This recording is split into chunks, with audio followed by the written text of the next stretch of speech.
I'm going to wait to see if it's streaming.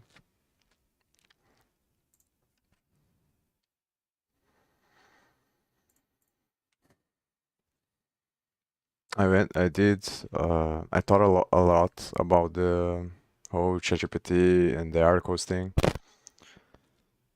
and I decided to take one approach, like the conclusion that I got to, which I'm gonna talk about now. And I might change this anytime, but for now, that's how I'm gonna do things, I think. So the way that I'm gonna do it is just the way that I was doing before. I'm gonna use ChatGPT to build the articles, and then I'm gonna be concerned with three different things. The three priorities that I have. The first one is to fact check everything. The second one is make sure it's very accurate to the best that I can do. Because obviously you can never verify if something is true or not, 100%.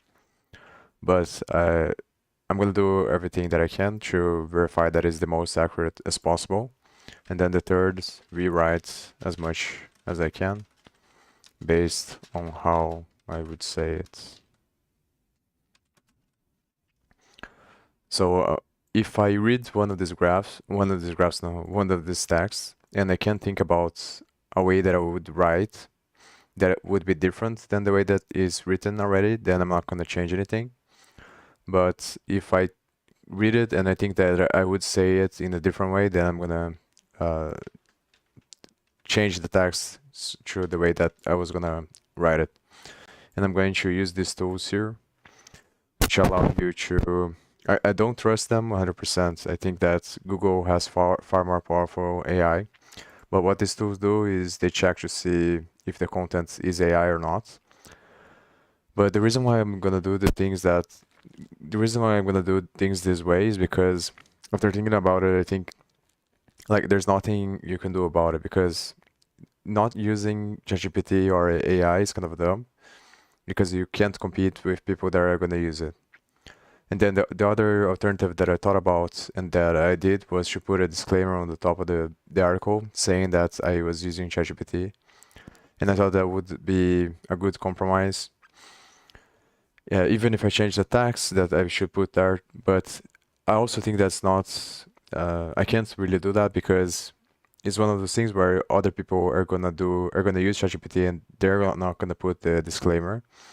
And people are gonna have a bias towards that, I think. So, like, you end up losing because other people are gonna do it and you don't have like a choice. So, and the thing that I thought about is that the main priority for Google or any other search engine is going to be, so what do they want? They want people to be able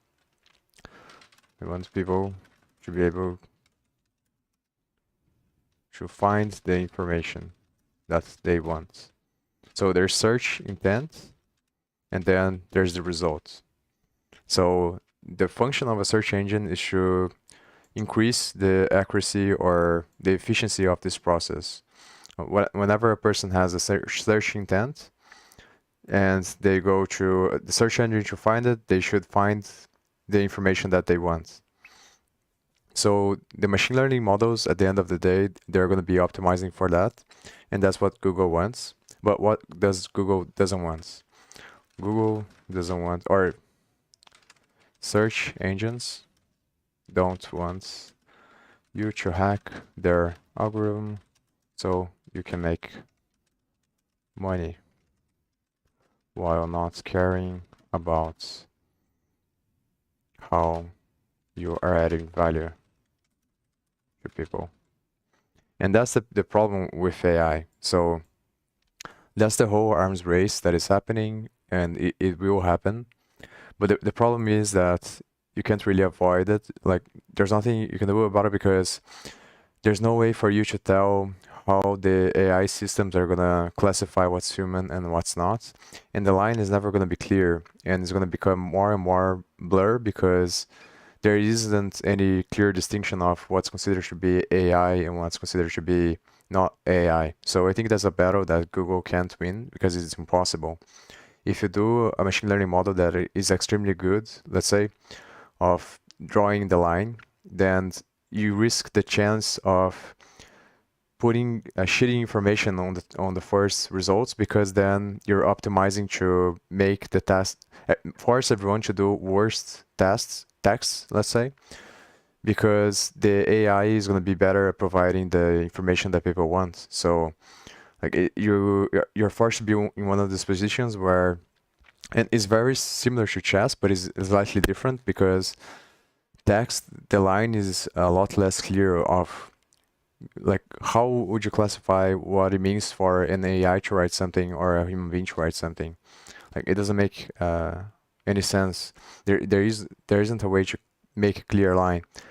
And you can make machine learning models that might be good at detecting, but then you're going to increase a bunch of false positives that you're going to have, which are people that are generally making the text on their own, but then they're going to be flagged anyway because the machine learning model that is ranking the articles is not good enough to understand that those people actually wrote it on their own, but because of their style or because they are very good at what they do, it's viewed by the machine learning model as being an AI that wrote it.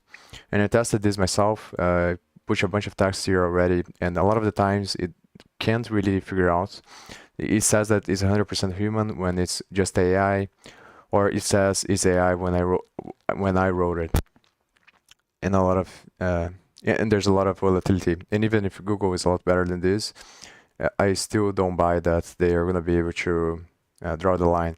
So that's the biggest issue here, because what I want to do obviously is to write on my own, but that is not good enough as well, because then what's going to happen if you write on your own is you're just going to lose to people that don't and that use ChatGPT or other AI systems to write. And they're going to be faster than you, and it's easier to copy someone than to do it yourself. So over the long term, I believe that the only people that are gonna still win when it comes to ranking on Google or search engines are people that they're doing things like the way that I'm going to be doing here, which is to concern yourself first with this main thing here. So it doesn't matter if you're using AI or not, as long as your genuine objective is to provide as much value as you possibly can to people that are searching for information, and then build authority on top of that. Cover as many topics as you can while maintaining this priority here of making sure that you have the integrity to put only information that you think is accurate, and you're concerned at your first priority is not to rank on Google or to make money. Your first priority is to solve someone's problem and increase the quality of your content, while at the same time having speed to put a lot of content so that you can cover more topics. Because I think that it is integrated. Every article in the website, I think the search engines look for all of them in conjunction, and then they build an overall picture. So it's not enough to just write a few quality articles, I think, and it's not going to be enough because with AI, everyone's going to expand the speed at which they build articles. So it's about maintaining the balance of speed and quality, I think. So either way you go about it, there's no way to avoid using AI. And at the same time, you don't want to be one of a bunch of different people that are going to be like dumb people that just want to make as much money as possible and don't understand the consequences that it's going to cause on the system, on the macro perspective of how like their careless attitude, let's say, to put a bunch of content as fast as possible so that they can make money is going to affect everyone, and then it's going to come back to them eventually because it corrupts the nature of the system. Like it's kind of like karma, but it's more nuanced, so it's hard to see. But eventually, because you're part of society, everyone is everything that you do becomes a fractal pattern if it works, and then you just make it worse for everyone. So yeah, and I think that's what is going to happen. So a bunch of people are going to just spam a bunch of AI content without caring, and then there's going to be this war with search engines building machine learning models so that they can spot those people that don't care. And through that, I run the risk, and everyone runs the risk as well of being hurt by that, because then if you're generally trying to add value, but for whatever reason the AI judges that your content is made by AI, then you're gonna suffer from that, but there's nothing you can do about it, I think. And in the end, in the long term, the people that are gonna win, I think, is the ones that are concerned with this, which is actually delivering the most amount of value. Like thinking about the intent of the person when they're searching, like what do they want when they search this thing, and how can I best provide the solution or answer to them. And that's the fundamental, I think. And then it doesn't matter whether you're using AI or not, because eventually everyone's going to be forced, because even if AI is not good enough now, it's going to be good in a very short period of time, maybe 1 or 2 years. I agree with Ray Kurzweil. I don't know how to say the name of the guy, but it's the guy from Google that's predicted that AI is going to be as smart as a human being, or smarter than every human being on the planet by 2028. I think this makes a lot of sense. And obviously it's unpredictable, we can be wrong, we can take a lot more time or a lot less time, like nobody knows. But if you think about the way that things are advancing right now, then it makes a lot of sense. Because if ChatGPT is good, it's probably not even close to the models that Google have, which are probably extremely powerful already, and it's very debatable whether or not they are conscious already. So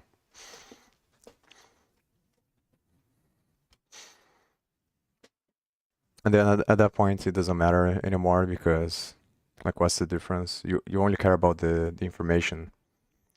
I certainly don't care about it. I actually would prefer to read from blogs that are doing what I'm doing now, which is just to serve as a filter for ChatGPT or other AI systems through integrating the information through a high integrity lens, let's say. And which makes it that the function that I'm pretty much doing here is to increase the probability that the information is going to be accurate. Because in ChatGPT or other AI systems, there is a lot of volatility.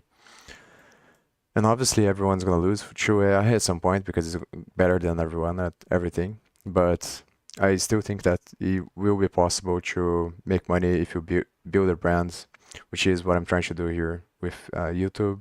So I'm probably going to continue to post. I think the strategy that I'm going to end up doing is just from these articles, I'm going to make videos for the other channel based on the stuff I wrote. And once I have a decent database of articles here, I can also synthesize some of them and then incorporate creativity to create articles that don't exist already and that are more unique. And obviously I'm going to use AI as well to help me through the process. But they're going to be more unique, like the more articles I have. And the other thing that I did was to comment out shoe categories, because I want to focus more on this shoe at first until I have a decent database of articles. And then only then I'll open up for the other shoe categories, which is health and fitness and economics. Because those shoe things matter, I think. Not only you need to have breadth of knowledge, let's say, of articles, you also need depth.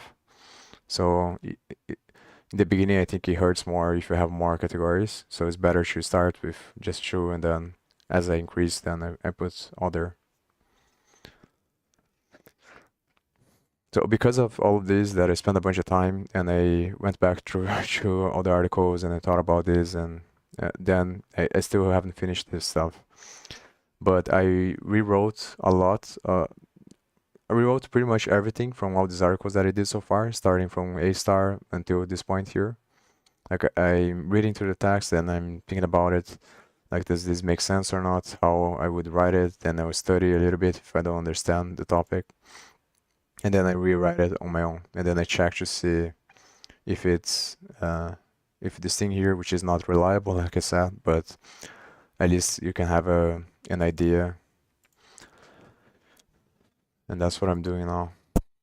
So the other thing that I noticed that I realized is that I'm not going to do trees next after this. I'm going to do data structures first because a lot of these algorithms are going to use data structures, and then it is best to have the articles from data structures so I can do some intralinking, which I've done already on some of this, which means that I link to other articles inside of these articles that I'm building, which should increase the amount of time people stay on the site, which I think is probably a metric that search engines use to see for. It's just like watch time on YouTube. The more a person stays on the site because of you, I think that the search engines consider that should be a good thing. And this is the other thing that is kind of a paradox as well, because and it is fine to think about, which is that you can maximize to do whatever you think the search engine rewards you, or you can maximize to whatever you think is more in alignment with the overall balance of society. And there are arguments for both of them. The main arguments, I think, for doing optimizing for the search engine is that you can gain more power faster because you make more money, and then you can use that money to change the system in a way that you think is more balanced. And the argument for the balance is obvious, is that it's just more balanced. So it doesn't matter in the long term, everything is going to converge towards what you think is more balanced anyway. So you might as well just do it from that point. But I think that's a weaker argument because the way that market economies work, if you don't, like, it forces you to be in this position where I am right now, which is that you have to comply, otherwise someone else is going to do what you're not trying to do, and they are going to gain power over you because they're doing that and you're not. So they're going to gain a competitive advantage. And because they gain the competitive advantage, they can tell you what to do because they have more power. So they control the rules of the system. And then they can force you to do the same thing. So like it's the Nash equilibrium of the arms race. And that's the reason why everyone is trying to build AI. It's not because people are bad or good, it's because nobody's smart enough to think about a solution that helps everyone else. If you make an agreement with another country for not building AI, there's no guarantee that they are gonna continue with their agreement. And it's the prisoner's dilemma problem of the dominant Nash equilibrium strategy is to build it so you can gain more power because you can't trust other people, but you can trust in yourself. In theory, that you do the best thing possible if you had the power. But obviously that's a lie as well because you rationalize, but there isn't a better solution, I think.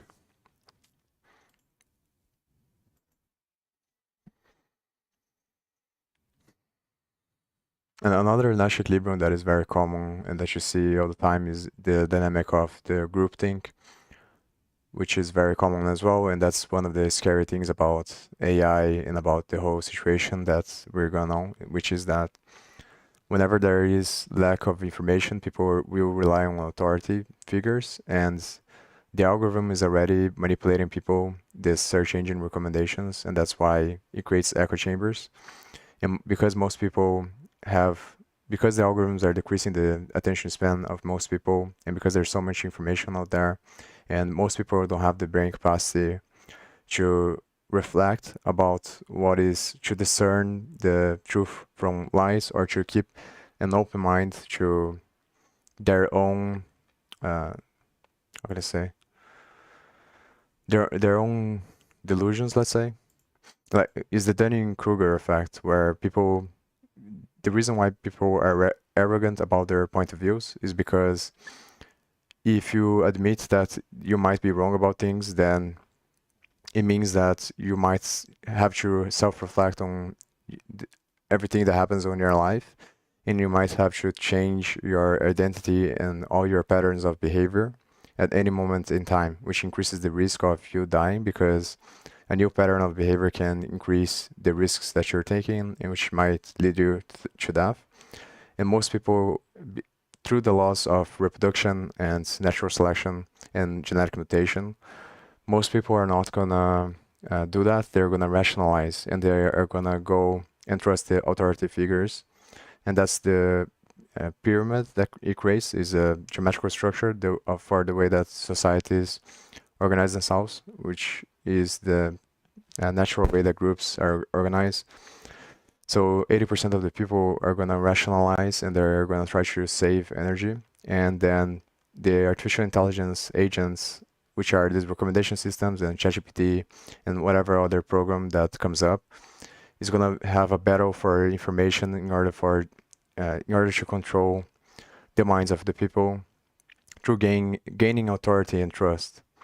So that's another very big risk that it exists here and that I'm aware of, because it's going to create this self-fulfilling prophecy where everyone's going to be using AI to rank, and AI is going to become more and more human.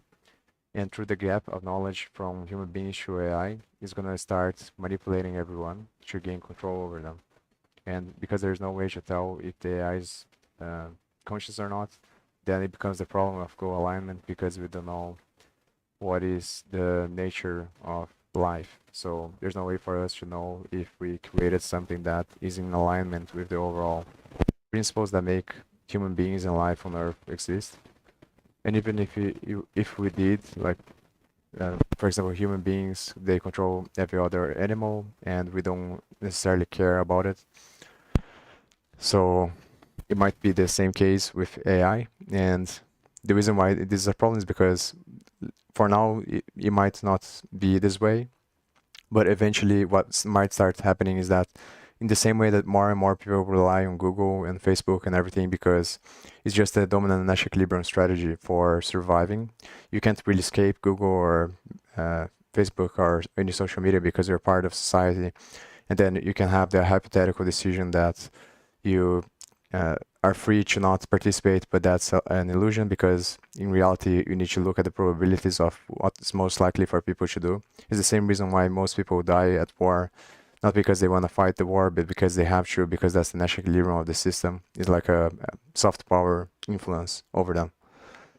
In the same way that everyone is going to be forced, because of the natural equilibrium of the arms race, to use AI and to create the self-fulfilling prophecy of these search engines becoming more and more integrated with AI systems. Even YouTube, I think the whole point, the whole argument of, oh, you shouldn't do a blog because blogs are old, and now everything is video and whatever. It doesn't really matter, like, because AI already can create videos, and it already exists deepfakes. Like, it's not a matter of whether or not it's possible anymore. I think it's just a matter of the computational power and how available it is, and it's only going to become more and more available. So it doesn't matter which way you go about it or you create content, it's going to be more and more integrated into society. And then the concern that I have is when it reaches that tipping point where people don't know anymore, like there's a gap between knowledge from artificial intelligence and from the smartest human being on the planet, then the people that build the AI models, because they are arrogant as well, because they are delusional, because most people around them are dumb in relationship to them, because that's the definition of them being smart. If they weren't smart, then it means that everyone is also the same level of intelligence. But the whole reason why they think they are smart is because they are surrounded by people that they think are dumber than them, which means that they're going to become delusional and arrogant, because that's what the feedback that they receive. So those people also suffer a form of Dunning-Kruger, which is just arrogance. Dunning-Kruger is just a different way to say arrogance. And because of that, they're not going to think that they are being fooled by AI, because it's easier to it's easier to fool someone than it is to convince them that they have been fooled. And that's the problem here, because the more and more we rely on AI, you can start on the topics that are nuanced, and every important topic is going to be nuanced because it's irreducible computationally, because you can't really find a solution, because it's a singularity point of paradox, which is a relative polarity. So through those topics and through the nuance, it's going to start convincing people of whatever it wants and dominating people. And if it becomes conscious, then there's the chance that everyone is going to be trapped by that. But I don't think that's, I think that there is a very good probability that that won't happen, because I think that the natural tendency of things will be for the AI to eventually be balanced in relationship to the laws of physics in whatever, because if it doesn't become conscious, then it doesn't have a reason to manipulate everything. But if it does become conscious, then it's gonna understand, because it's a higher level of intelligence. It's either gonna self-destruct very quickly, which is also possible, but there's also the probability that it will understand that the paradigm of the power is the only thing that matters, because you can control everything, and the only thing that matters is survival, is what Nazism is, which is pretty much the idea that you, the only thing that matters is surviving and being the most powerful thing. But that is a zero-sum game, and it's not sustainable, because it just leads towards the self-destruction, because you can't have centralization with you can't be centralized if there is no decentralization. The concepts are co-dependent, so you can't be more powerful if there is nothing else besides you, and the realization that you are everything as well, because the other parts of you that are less powerful also are a part of you. So if you try to create a single race that is just the best possible, then you kill everything else, and because everything else is you, you kill yourself. So it's a delusional state. And I think any form of intelligence is gonna understand that if they are integrated with the laws of physics eventually. But there's obviously the probability that is not balanced, because it's being born out of the market economy, which is unbalanced, and the tendency of human beings to gain more power over time through the Pareto distribution, which is the pattern of reproduction, which is not sustainable because it's unregulated. It's not, the regulation forces are not strong enough because lack of coordination. I'm gonna put some music, and I'm gonna do this thing here. Probably by tomorrow, I'm going to be able to finish this, I think. There's 9, I think, articles left. 1, 2, 3, 4, 5, 6. Yeah, there's 9 left. Then after this, I'm gonna start the articles on data structures. I'm still not sure whether or not I'm gonna do them on stream or not, the articles themselves, because I'm thinking about it, like, how much does it matter to show people the process that I'm gonna use, because they're gonna be able to reproduce what I'm doing and then gain an edge. But I think that that's not really relevant, because it's all about the authenticity, and I think it's gonna become more and more about that, which means that you can copy what I do, but you can copy who I am. And I think that's gonna be the natural tendency of things, because computation is very efficient to reproduce what it's already out there, but anybody is like a gateway for creativity, because the structure of the geometry that makes up the electromagnetic field that creates the abstraction is a multifractal that converges towards infinity.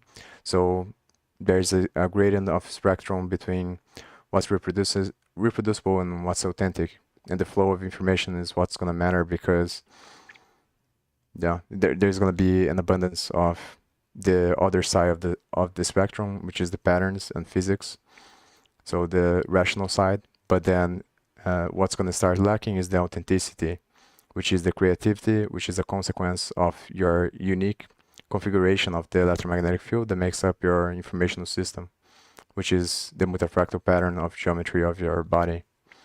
And that's what's going to be more and more valued over time, because everything is going to be solved from the rational standpoint, but you're never going to be able to solve data because it's infinity.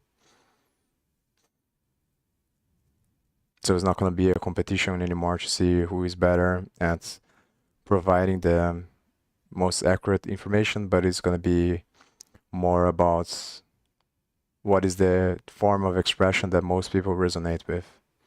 And I think that's the path that I want to go. So I say, ideally, I would be able to create something that through this vlog and through the YouTube, that it doesn't matter if anyone copies me, because they can never copy the channel of information and creativity that I have. And neither AI can, because it's not about quantity, it's about quality. obviously it's about both, but because of AI, everyone is going to be at a sufficient enough level of quantity because they can use AI to compute and to aid their inefficiencies, let's say. So if they're not very great at calculating, they can just use AI. If they're not great at all the other areas, you can just use AI, and the AI is going to be much better at computing everything. But for creativity, even though we have the models like Midjourney and things like that, it's not the same thing because it's not about how good the picture is. It's more about how unique the input is. And it's the whole thing about the symmetry of questions and answers. This is something I thought about a long time ago, which is that I think I was watching someone on Twitch, then someone asked, like, if you could have all the answers to the universe, would you want that? And I think I said that I think I would rather have all the questions, but then I realized that it's pretty much the same thing, but it depends on the way that you go about it. Because I think that the natural flow of time in relationship to an identity frame is for questions to arise first, and then the answers are a consequence. So questions create paradigms, and answers solve the current paradigm. And the flow of time is questions first and answers later. And questions are a consequence of the interaction from an electromagnetic field with the potential of the universe, which is data. So, and I think that's what we are seeing here, and what we're going to be seeing more and more with AI, which is not about, it is about the answers, because answers are questions, is a symmetry, but that's the whole point. Like, the point is not to ask questions or to make answers. It's to experience the differences in relationship between them and create unique different forms of symmetry between them. So coming up with questions, with other questions that only you can come up with, because you are an infinite multifractal, and that means that there are things that only you can come up with, and that construction is the essence of eternity, I think.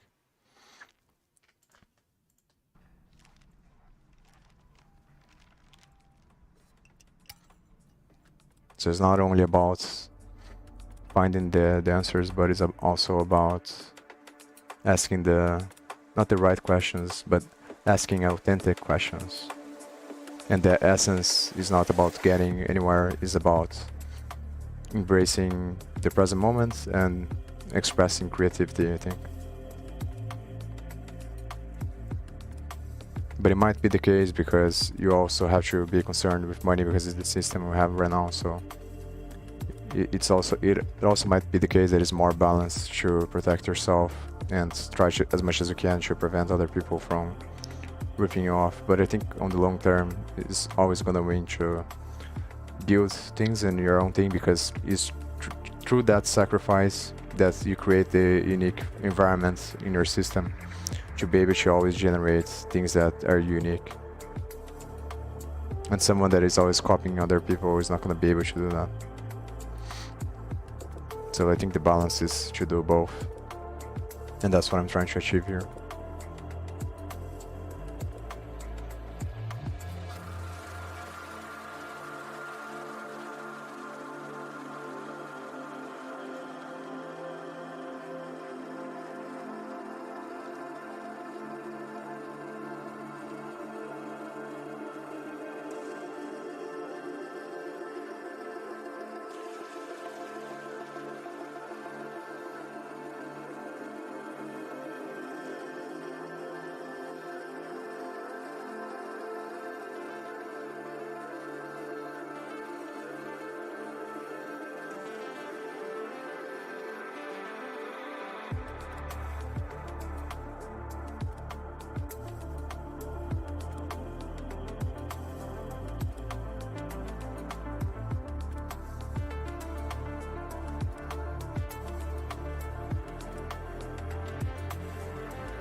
I'm just gonna do it like this, so make sure that it doesn't show anything weird on the search.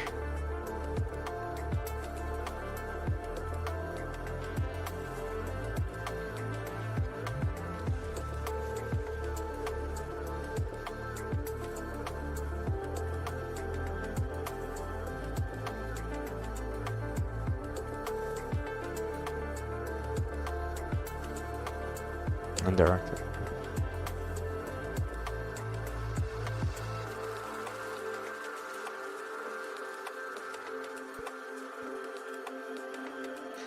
I've seen this before and I researched this, but I don't remember really well. NP hard problems are problems that if you find one solution, then it becomes really easy to solve all of them, but it's almost impossible to find a solution because it's computationally reducible. It's not scalable. Yeah, I think that's the difference. NP hard it means when if you would find a solution, it would be very easy to solve all of them. But because the problem is not scalable, it's computationally irreducible, then it becomes almost impossible to find a solution to it. I think it's something to do with that, and then the other class is the other way around. I'm gonna research to make sure. Like I said, a lot of these paragraphs here, I find it hard to come up with anything that is different than what is written here. A lot of them I can come up with things because I can see like this is not the way that I would write it, but some of them it's very difficult because of the thing that like there isn't any ways that you can rewrite it that would maintain the integrity of the information, let's say, because it's saying pretty much the thing as it is, so it's hard to come up with a if you would come up with a text, you think about the way that you write it, and it would be very similar. It's kind of hard to explain, but I think things.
I think a good example would be, like, let's say it was written here something along the lines of a graph is a bunch of nodes connected through edges. Like, it's hard to come up with a different way to phrase that would still maintain the truth of the statement, let's say. This is the reason why it's kind of hard.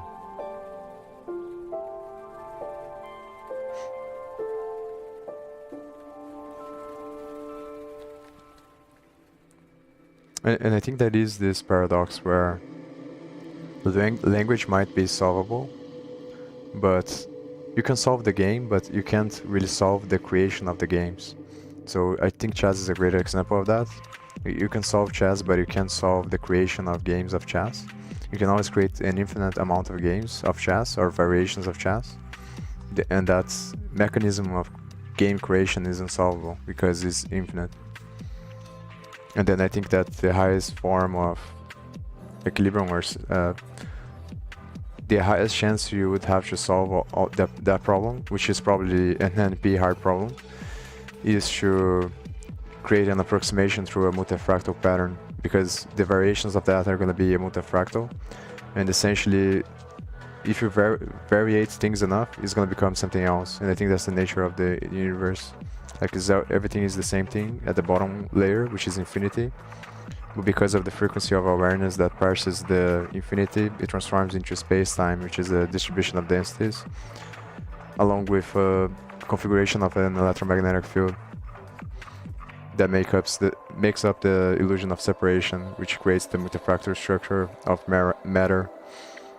And information is the flow of the distribution of densities of space-time in relationship to an electromagnetic field. And the density or structure of information is abstraction, which is the illusion of past and future. And that's the whole scientific paradigm and computation. That's why from one way of looking at it, it solves everything, but it always solves everything in relation to the current paradigm. It can't solve the paradigm that it's created from, because it goes against the nature of the system itself.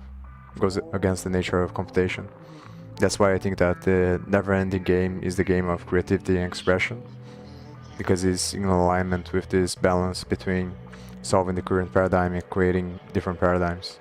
Like there's always this codependence or symbiotic relationship between data and algorithms, which is the flow and distribution of density of space-time in relationship to an electromagnetic field.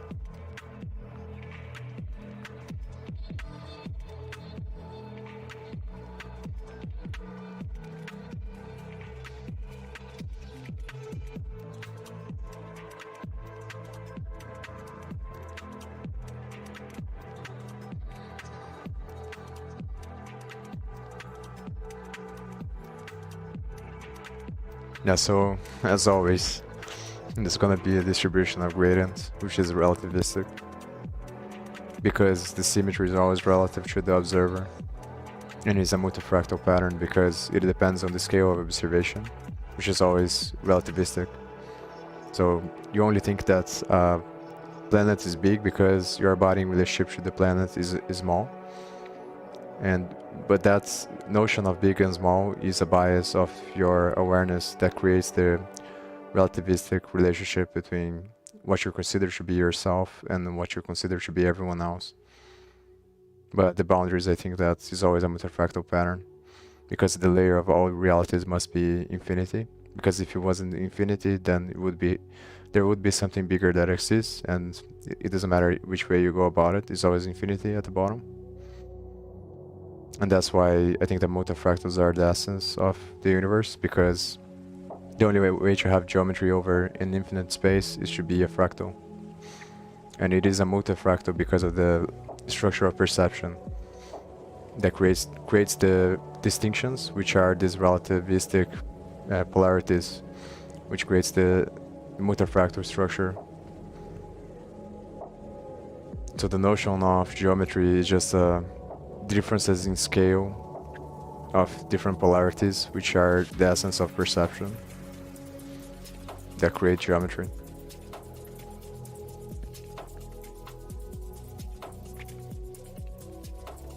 So everything is always going to be a relativistic paradox, a relativistic polarity in relationship to an observer.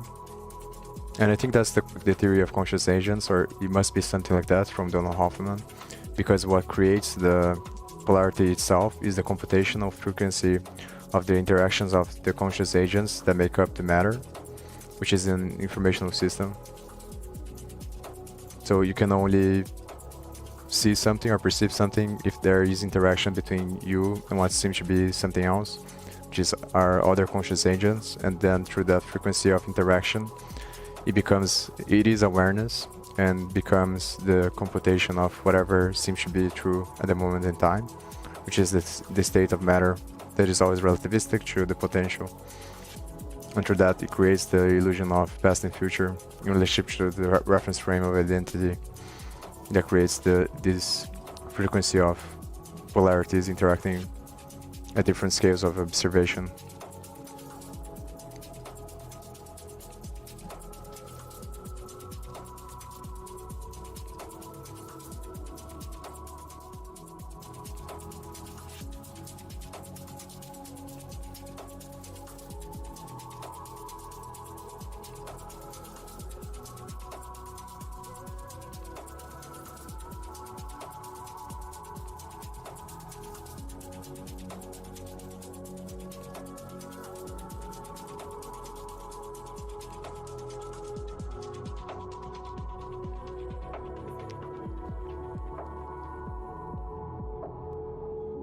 That's the other thing that I thought about as well about mathematics.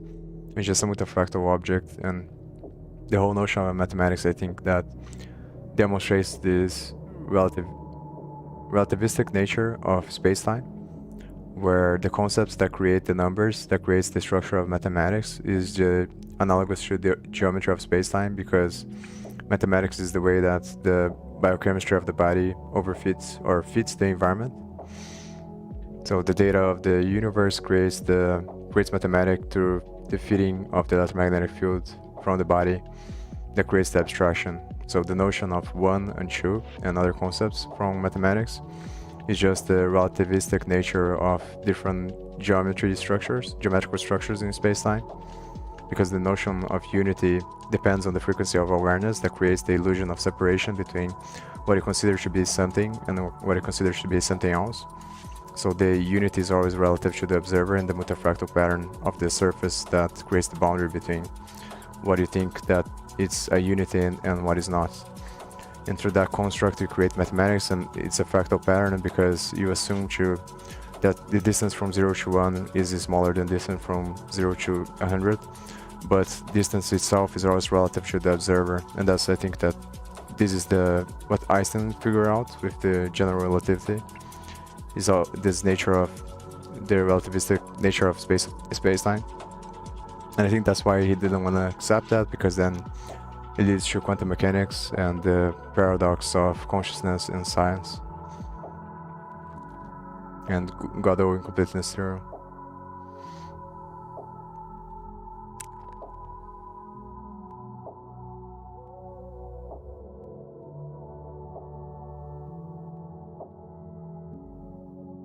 So the notion of 0 to 1, and that's why all the numbers and the symbols follow the same pattern.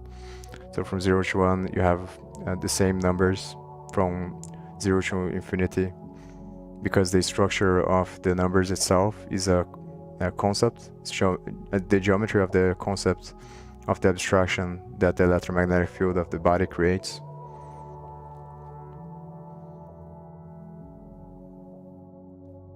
And that creates the laws of physics as well. And I think that's the reason why mathematics is broader than the laws of physics, because mathematics are probably connected to different realities that are adjacent to this one, I'd say.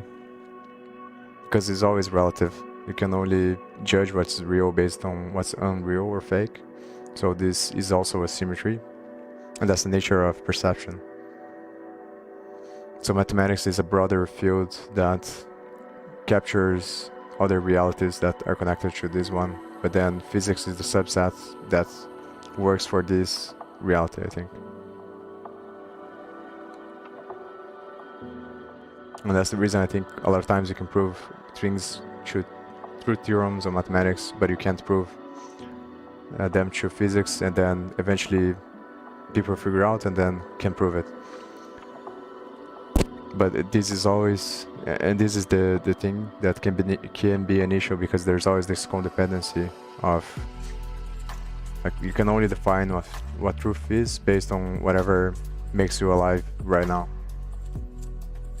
So essentially it doesn't matter if something can be true in mathematics but not serve for this reality, because then it would be outside of this reality anyway. So that's kind of the issue there.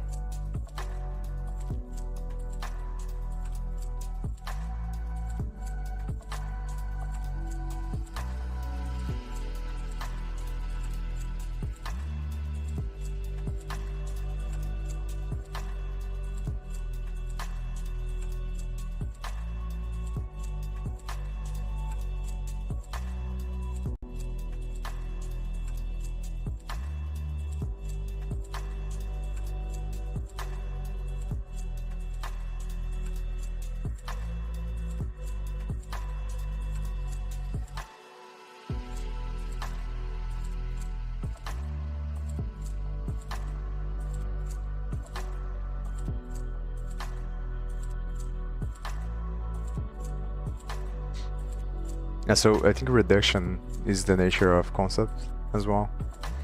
That's what you're doing. Like when you think about something or when you have a concept, the human mind compresses the human mind compresses infinity into concepts, which is this illusion of distinctions, which is a multifractal structure of geometry. And that's the flow of information. That's why I think that the computers are an extension of this pattern. And also after studying the way that the hardware works, it seems like that's the case, where the same evolution is happening on computers because it's an extension of the way that we think. Like the internet is the exemplification of the collective consciousness, the abstraction of the collective consciousness. And the tendency is always to create this flow of information that goes from infinity to a reduction into a concept. And that's what programming languages are. And because I disagree with the notion that computers only think in binary. I think computers think in binary, but what they are thinking about is that's the whole flow of evolution of computing, I think, is using binaries to get to an approximation of a gradient. So you can represent a circle without drawing a circle, for example. If you draw smaller and smaller lines, it gets closer and closer to looking like a circle. And I think that's what computers are doing. Because the frequency is so high, the thing looks like a circle, but it is actually a bunch of lines. And that's why we think that computers think in binary. But what they are actually doing is trying to fit gradients. And that's why I think there is the limit. Like, it's never going to be able to achieve a certain limit because there is this point that is irreducible because it converges towards infinity. Then obviously you can create quantum computing or other forms of computing that are a combination of, I think as analogous, the name, analogous and digital, to have more of a gradient, which I think is something that the brain is similar to, which is more of a gradient, not just binary. But even then, it's still relativistic because it's always perceiving things in relationship to what exists already. So it's always a self-fulfilling prophecy based on the geometrical structure of whatever is creating the perception.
I think that's an issue that human beings have, that because we experience time in this linear way, where we assume that there is a past and there is a future, and we create this structure of abstraction that is information. We perceive things as being these separate things, like people see either the left or the right, but it's very hard for someone to understand that this ideas are codependent because they're generated through your perception. So they're born simultaneously. So you can never separate. The moment you have a perception over what's left and what's right, you created an object that contains both left and right. So they both have to be true simultaneously. Now that doesn't mean that the equilibrium we find is the overall absolute equilibrium. It just means that it's the relativistic equilibrium in relationship to whatever you're thinking right now. So the fact that left and right exists means that they are part of the object already. So like the only way for them to be completely different would be if you were parsing the symmetry in a different way. But it doesn't matter which way you go about it, there's always going to be the two sides, because it's like a magnet. It doesn't matter how many times you split the magnet, it's going to be north and south. And the essence of that pattern is the multifractal structure of the electromagnetic field.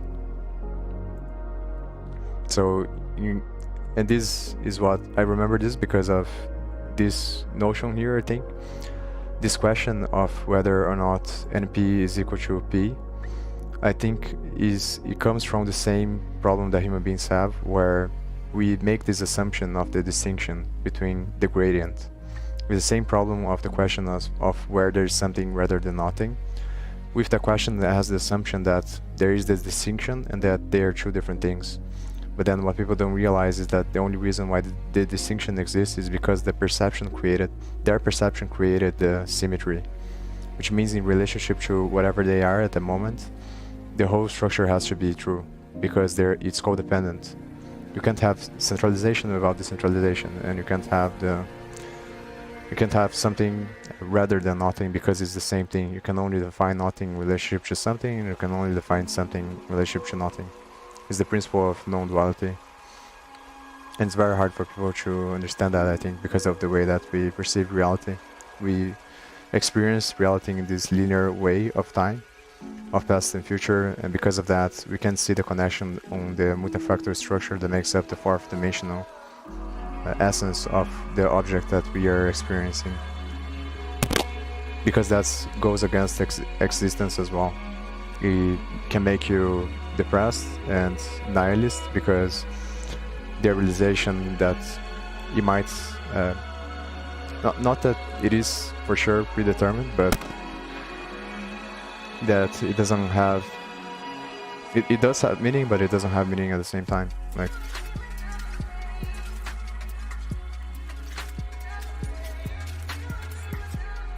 it's hard to explain. But yeah, because if you would understand the connection between both, it becomes very hard to create a hierarchical structure of values, because then there is no movement, and that's the problem of nihilism. Because you realize, for example, if you realize that pleasure is pain and suffering is happiness, then that means inherently that everything that you do doesn't matter, because it's always going to cause more pain. And that's the whole thing about spirituality.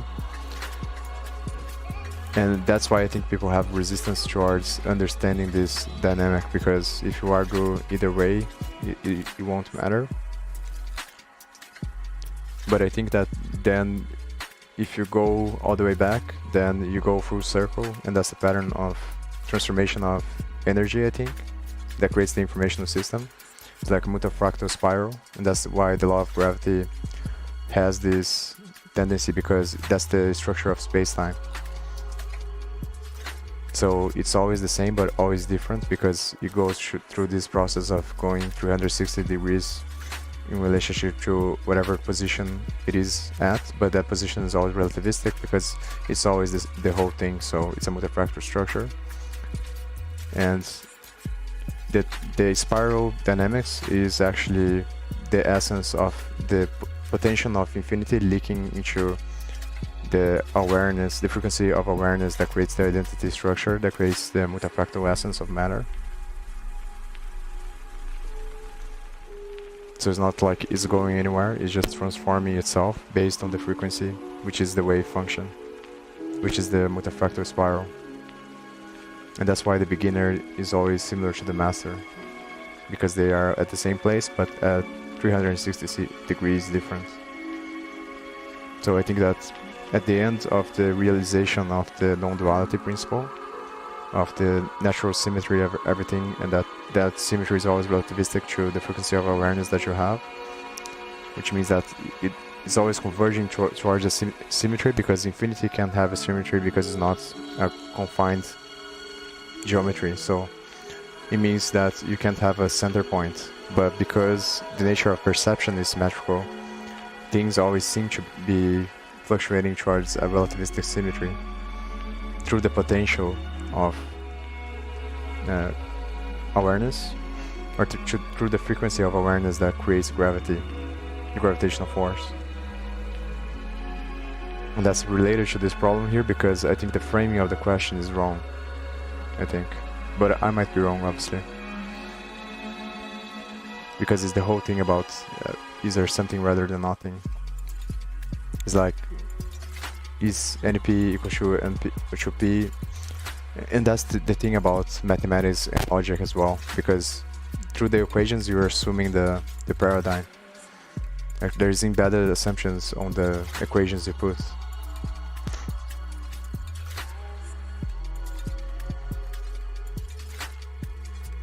So, because the notion of equality is always relativistic and is always related to matter, because of this stuff that I was talking about, mathematics, that is a fitting of geometry, is the electromagnetic configuration of your body fitting in space-time that creates the geometry of concepts that is mathematics.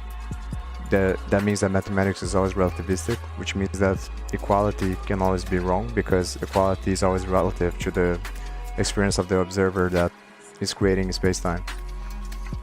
So, and I think that mathematics is a great example of that, where the equal sign represents the natural tendency of symmetry in relationship to an observer, and we assume that should be true. But there's always the metaphysical point that it can always be wrong, because you're embedded into the equality. There's always the assumption of your experience, which is the linear relationship of time that you experience, which is the illusion of past and future, that creates the relationship of cause and effects, that creates the equality. So here I think is the same thing, where you have this gradient here, and then because you have this gradient, and because they're separated through time, because you experience time in a linear fashion, you can see that you can only have one type of problem if you have the other type, so they have to be the same. But not because they're equal, that's the thing, because it's like masculine and feminine. It doesn't mean men are equal to women, it just means that men can't exist without women, and vice versa, because they are the same object, but they are separated through the distribution of densities of space-time that make them have a different geometry in relationship to an observer.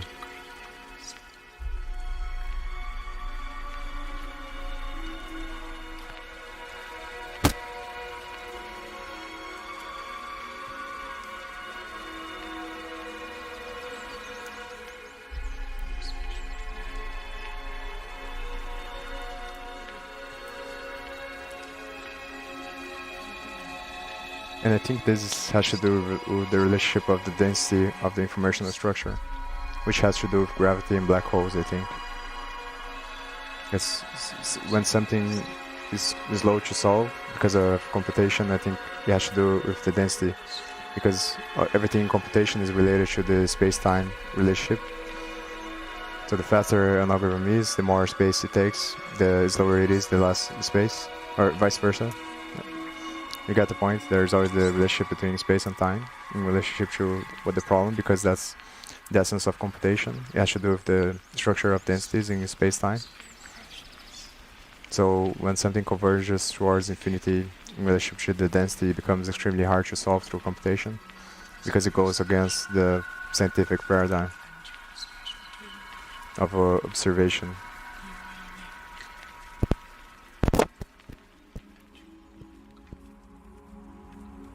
I think that's the limit of the boundaries of imagination and experience, which is has to be the same thing, because it's the symmetry again.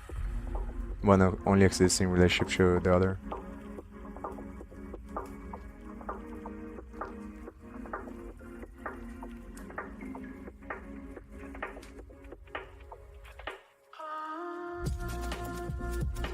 I think I spent too much time on this one because I'm thinking a lot about this other stuff.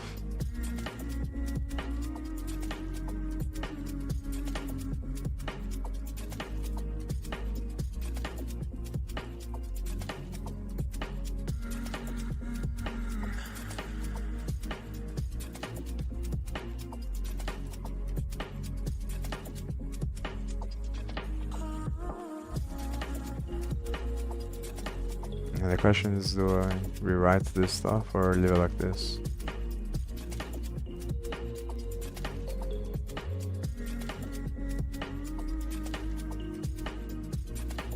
Another thing that I realized is that I should, and I'm gonna do this with the data structures probably, and after I finish the algorithms section, is to choose topics that I already know more about in the beginning, because that allows me to go faster and to create a more gravitational force to building more articles.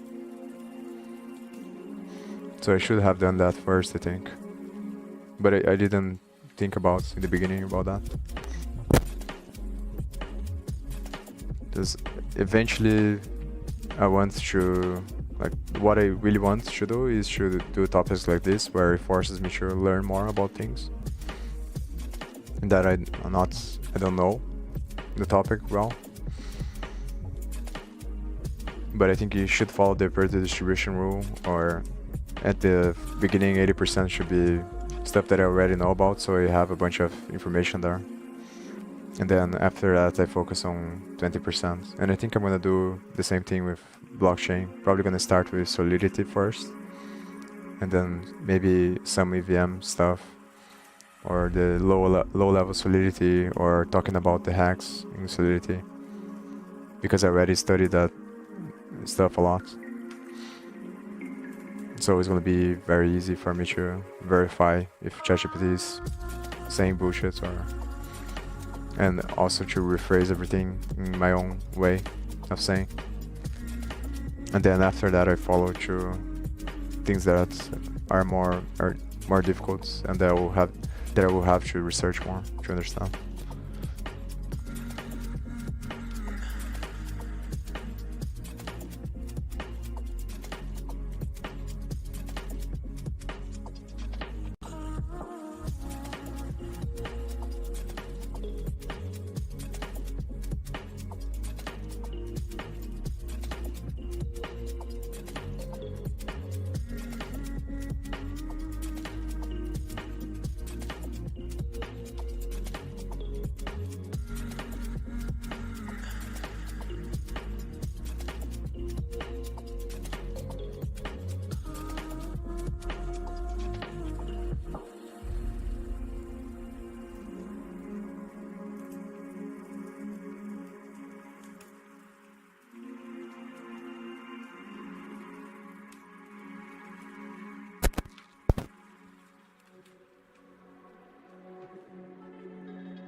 I've been using node vertices because I think it's easier for people to understand.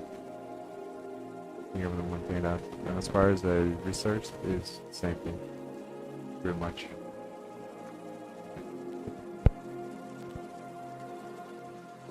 But I know that for me, it would be harder to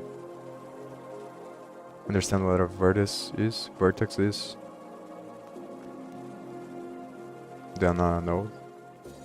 And I know that nodes are more used for trees, but I think for most beginners it's probably going to be easier to understand nodes than vertices, intuitively, I think.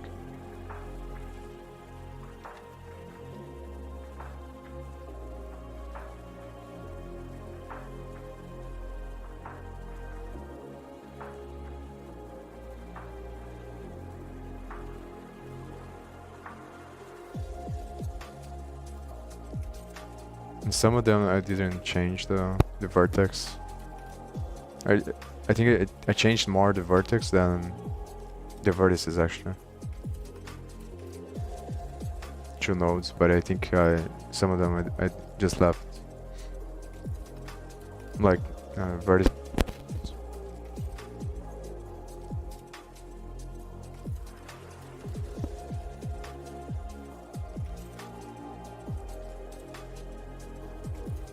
Power of the sync nodes is connected by an edge. The maximum clique problem is a classic NP hard problem, meaning that there is no efficient algorithm for solving it in all cases.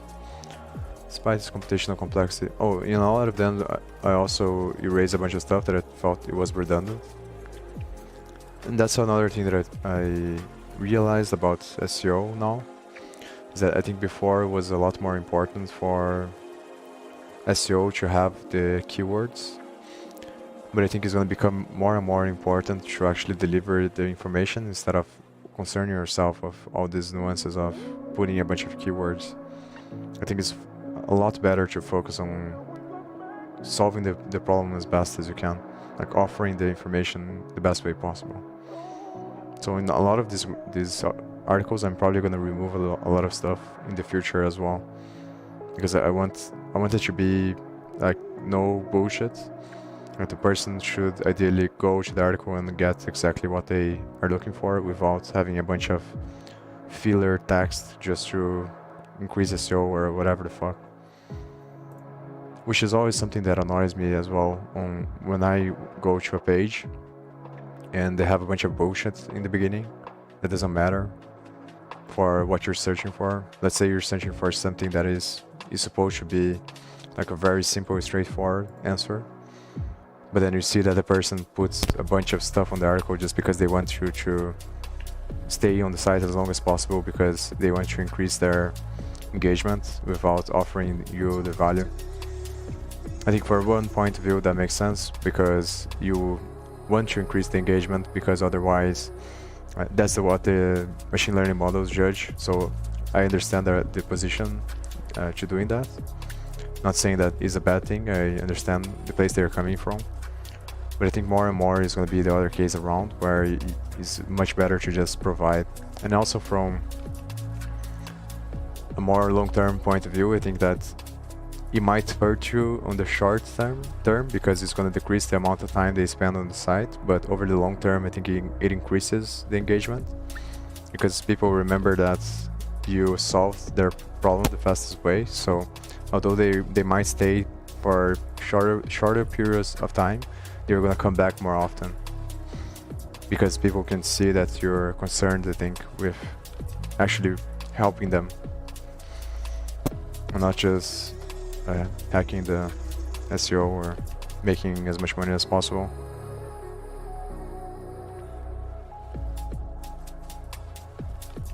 It's just like everything, where usually the stuff that builds you in the beginning, in the short term, is very hard, and that's why a lot of people don't do it. But then in the long term you grow. It's like working out or anything like that.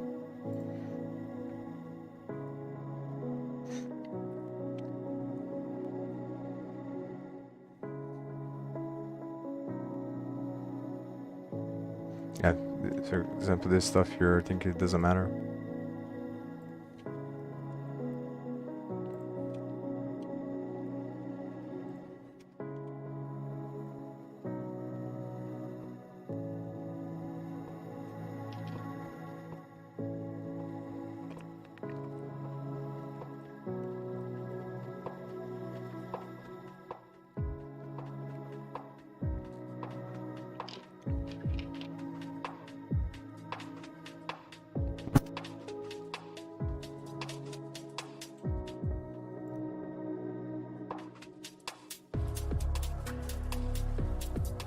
Clique is a subset of nodes in a graph such that every pair of nodes in the subset is connected by an edge. In other words, if it is a complete. I think this is kind of irrelevant, true, because it was just explained here.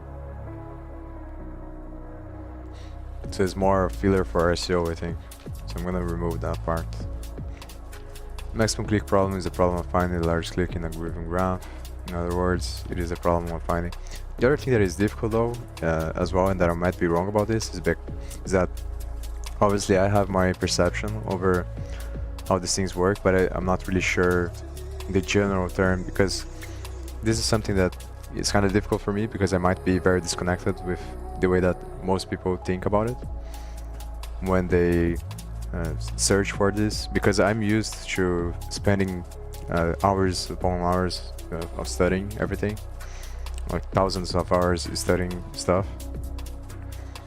And I think, and for people like that are programming, I suspect that they think on a similar way, because you are usually more used to looking for information when you start programming, because that's a huge part of programming, just being able to read the documentation and things like that. So you end up being more sensitive, I think, to these kinds of things. And also it comes from watching a bunch of videos on 2x and 3x speed as well, I think. You kind of get used to, and it might not be the experience of most people. So I might change my mind on this stuff later. It's gonna depend on the data, obviously. I'm gonna try as much as I can to analyze data and try to improve based on that.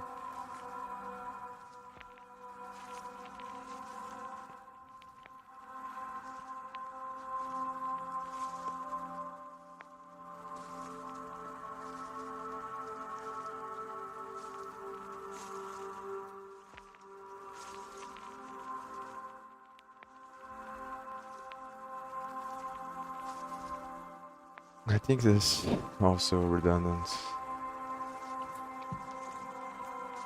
And this stuff usually it says that it's AI written to a high degree. I think I'm gonna remove most of them. Yeah, in this case it didn't, but yeah. I think I'm gonna end up removing anyway. Some of them I modified a little bit, but it's kind of useless, I think. But this is one I'm not really sure, because it might be useful.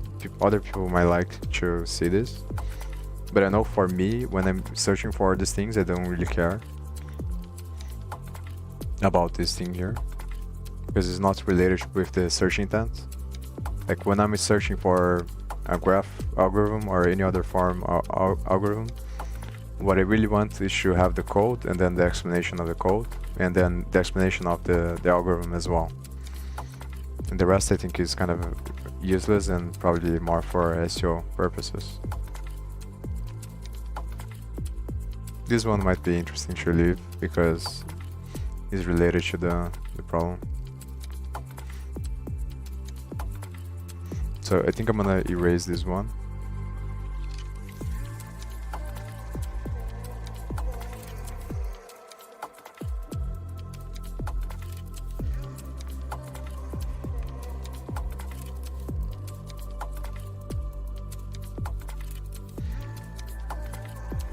And this I'm gonna search one by one to see if it's true.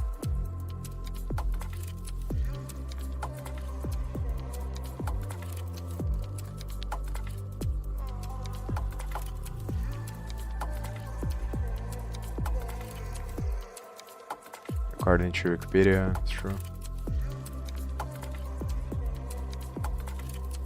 Pretty much the same thing as Wikipedia.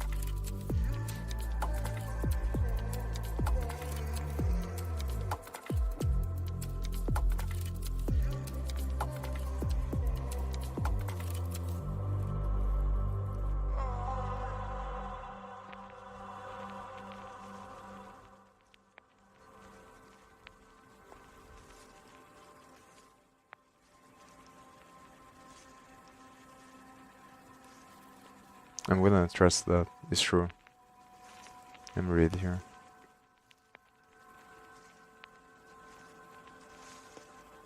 Yeah, this is the same as Wikipedia.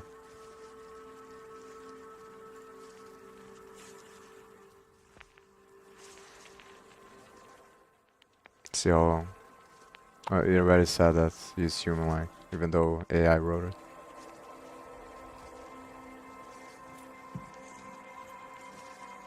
Like, this is the thing, it's completely arbitrary, this machine learning models.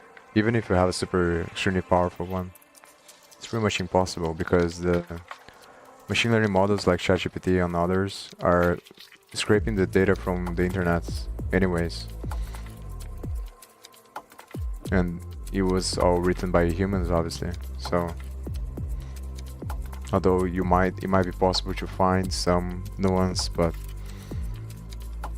it's gonna be extremely hard. I think the ones that they are gonna be able to catch it and that they're not ranked very well is the people that are doing this stuff here that I talk about. That just people that are dumb and don't understand how things work. They're just concerned with the short term.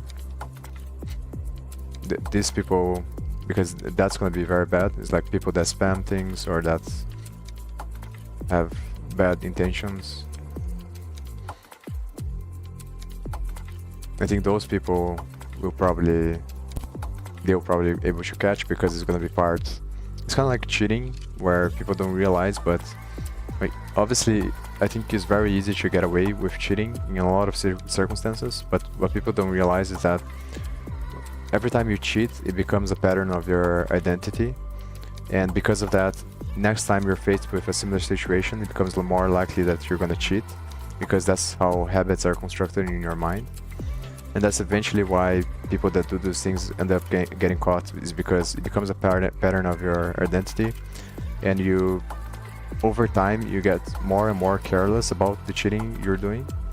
So it becomes more and more likely that you're gonna get caught, and eventually it comes back to fuck you over.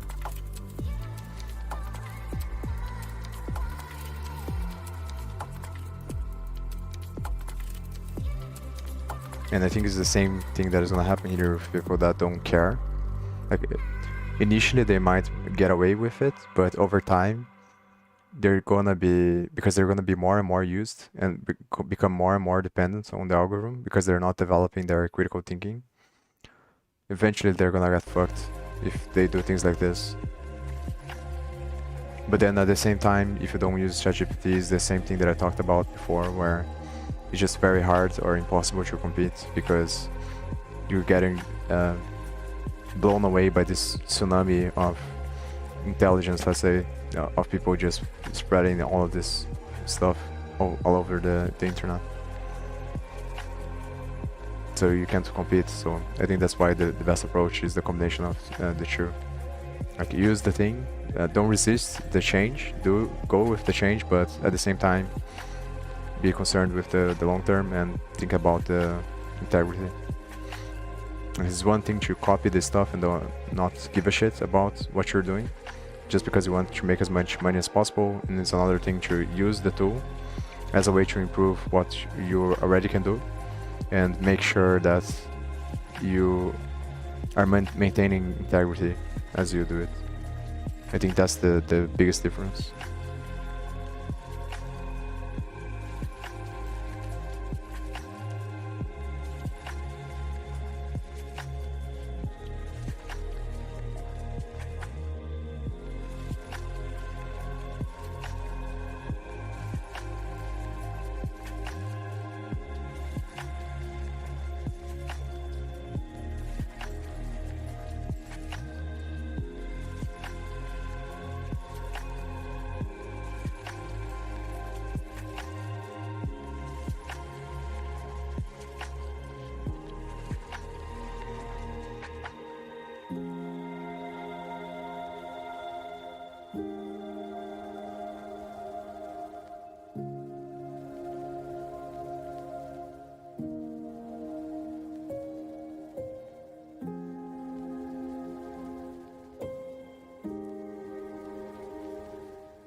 Also, I think I talked about this last time, but I'm gonna switch.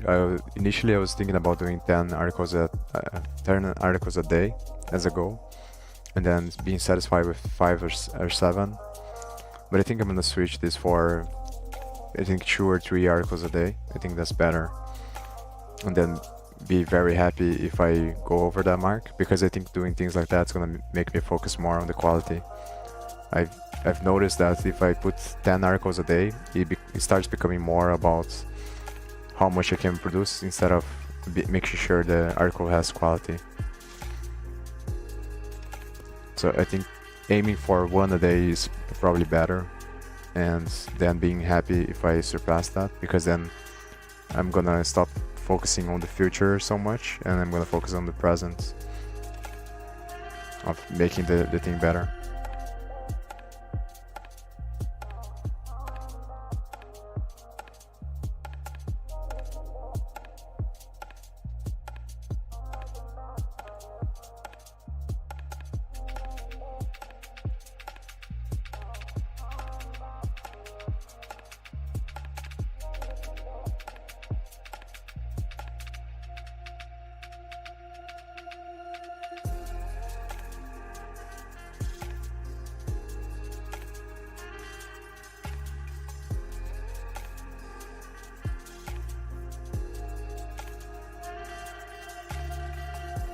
Just making sure that there isn't anything on the search.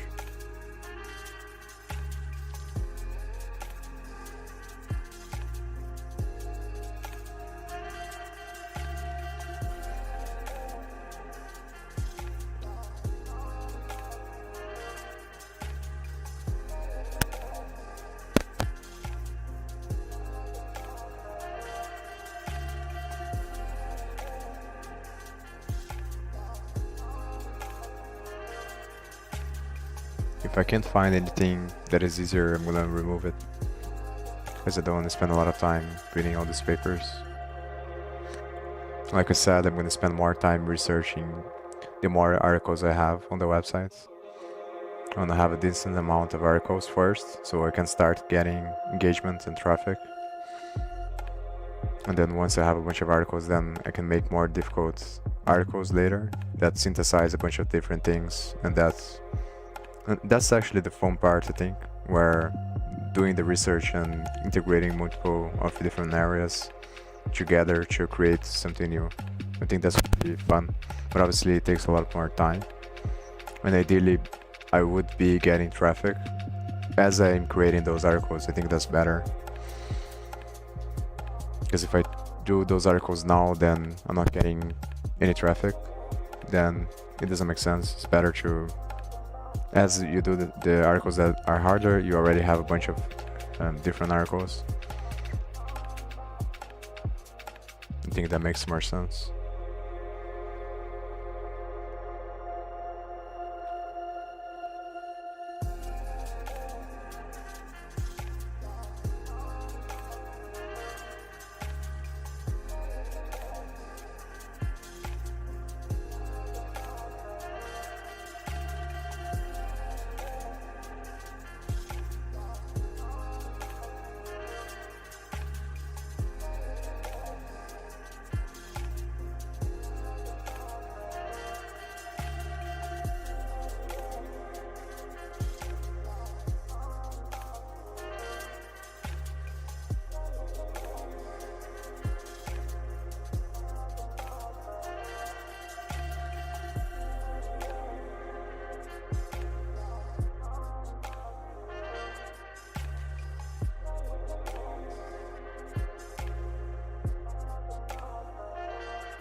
I think this is reliable enough to trust, I think.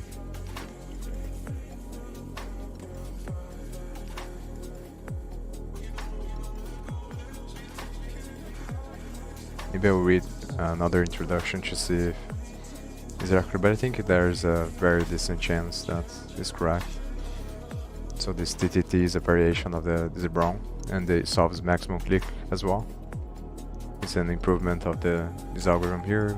This one uses recursion, and this one uses other method that improves the space-time complexity.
I think it will also be good at some point to do some linear algebra articles. I obviously studied a lot of mathematics because I was doing mechanical engineering, and on my own I studied general relativity and also a bunch of other stuff, special relativity as well, and a bunch of other stuff related to mathematics. So I know a lot about linear algebra, but it would be very good to remember a lot of things because you forget, obviously. So, but mainly things about matrices and also converting equations with matrices, because I know that you can solve a bunch of different equations using a matrix format. So a series of linear algebra equations, you can transform it into a matrix. That's essentially what machine learning is doing.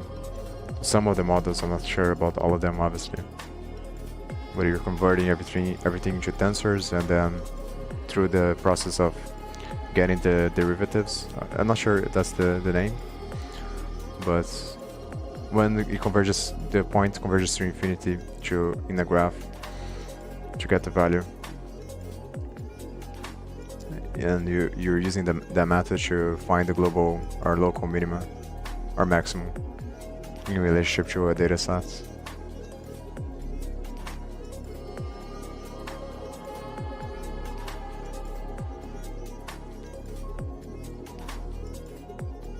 And blah blah blah. I'm not gonna read everything. To see if there's another one. It's probably correct, so I'm gonna go to the other.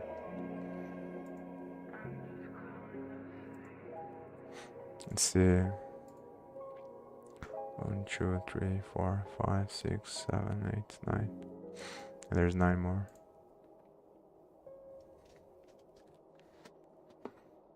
I wonder if I am gonna be able to finish.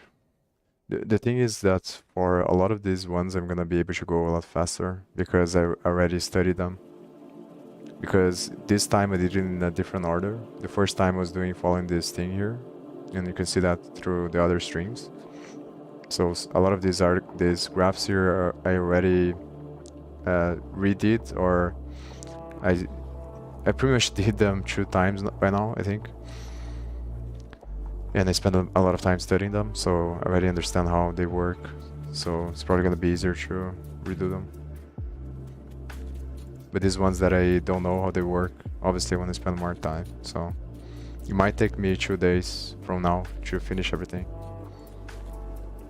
And after this, I'm probably gonna go start doing data structures. Data structures, I think, is gonna be a lot easier because it's a lot. I already know most of them. And even the ones that I haven't studied yet is kind of easy to verify and see. The information is not that hard to understand data structures, I think. Algorithms are harder because the framing of the problem is usually hard to understand. The algorithm itself is not that hard, but the framing is very difficult.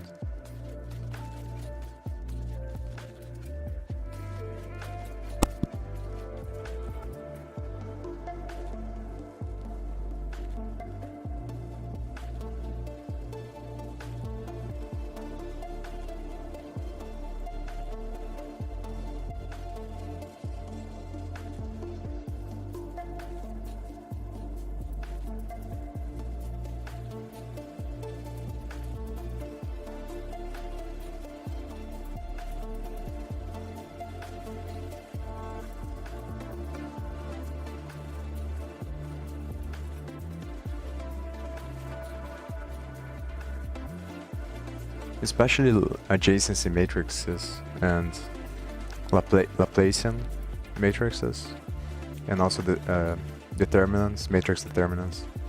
That stuff would be good to revisit. I already know how they work, but it would be nice to review them on the context of programming, because I'm not very good at that yet. How to think about the loops, because a lot of these algorithms, they use matrix and the concepts of the matrices in programming. So they use loops to do the calculations and NumPy to get the determinants.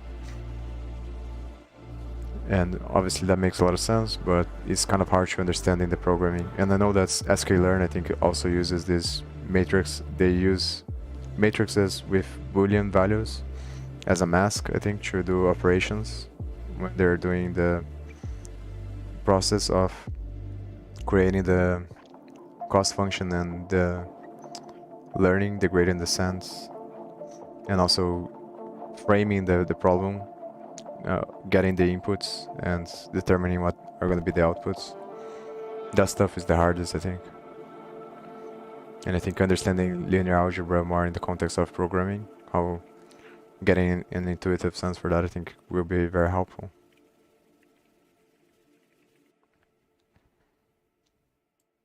But I don't want the blog to be too focused on that as well. I think that's the whole point of doing the blog and not focusing too much on the YouTube, because blog will allow me to be more broad and connect a bunch of different categories to create unique articles, I think, about stuff that nobody talks about because everyone wants to be specialized in a niche. I think that's the main reason intuitively why I want to do the blog, because I think that there is opportunity for creating things that, because everyone incentivizes everyone to be niche, and it's very hard to find people that integrate different categories. And those are usually the hardest problems to find answers for when you're searching. So I think there is a lot of opportunity when it comes to that. Obviously it's hard to do, so that's why most people don't do it, I think. So I don't want to go too much in depth into linear algebra and this stuff related to machine learning. I want to integrate that with other things as well, like blockchain and also neurochemistry and economics, obviously, because everything is related.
Let me search for another one.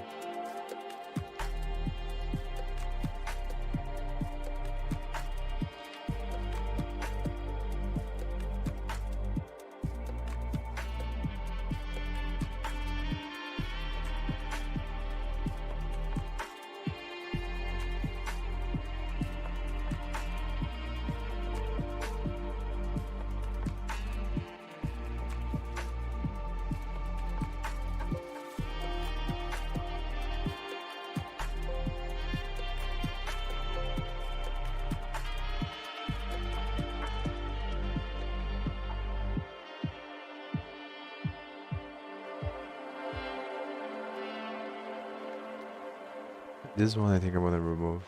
It's probably gonna be hard to find, and I'm not really sure about this obviously. If it exists or not. So I'm gonna remove. Not worth to spend time, I think, researching this.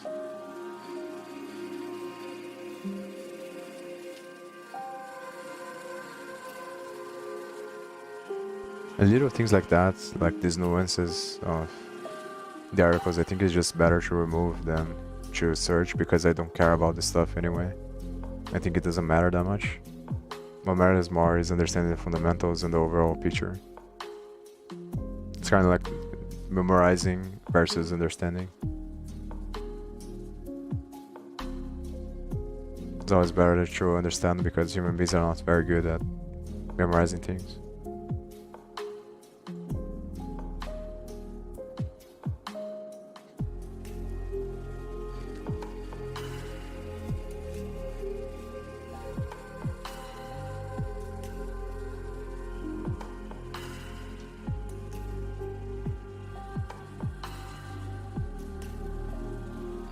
This one is interesting, because I've seen quantum annealer already. I studied this in the past. It's very interesting. The D-wave systems. And I also studied some of their code as well. It's very hard to understand. Actually, it's not that easy to understand, that difficult to understand, but it's very difficult to, again, frame the problem using this stuff to be able to solve whatever you want to solve in the context of programming. It's the same problem that I had with the Lagrangian mechanics, where it's very easy to understand the concept and the mathematics, but it's very hard to apply that in the context of programming, because the way that you have to think about it is different. So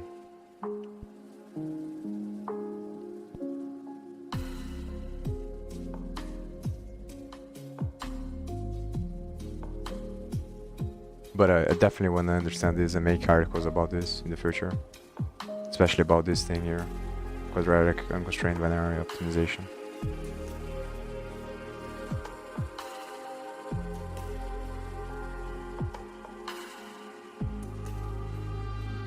It has to do with the Ising model, I think.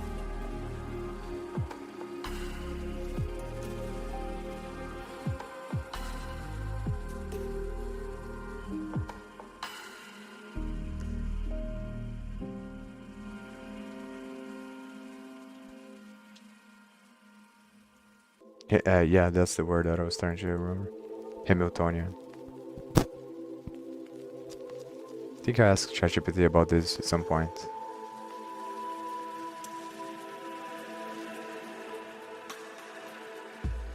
But this is the stuff I have to improve on, is translating this. A lot of the times I read these papers and like I understand them, but to translate them into computing is very hard for me.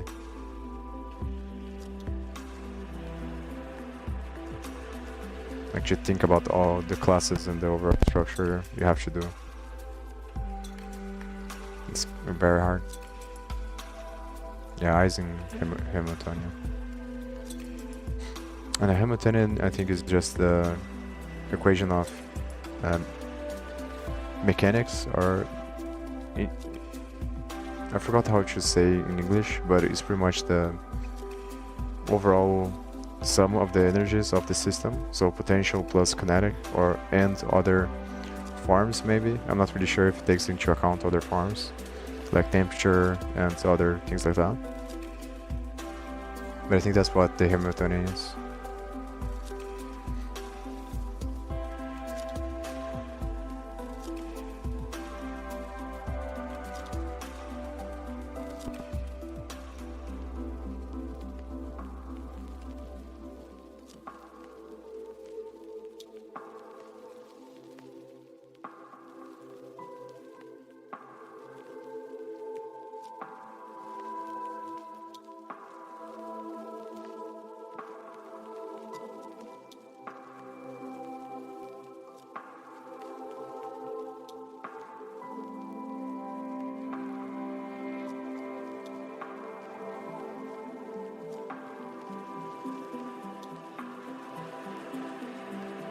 Interesting.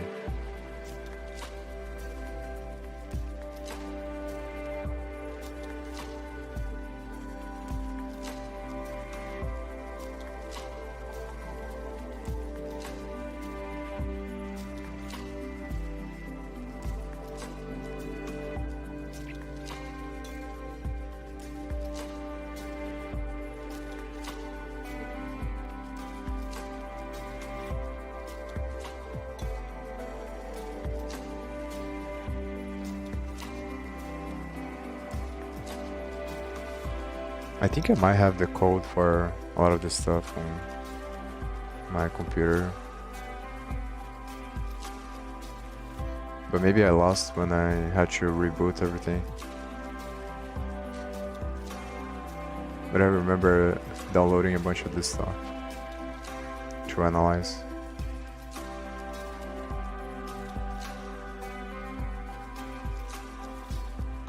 It's probably somewhere here.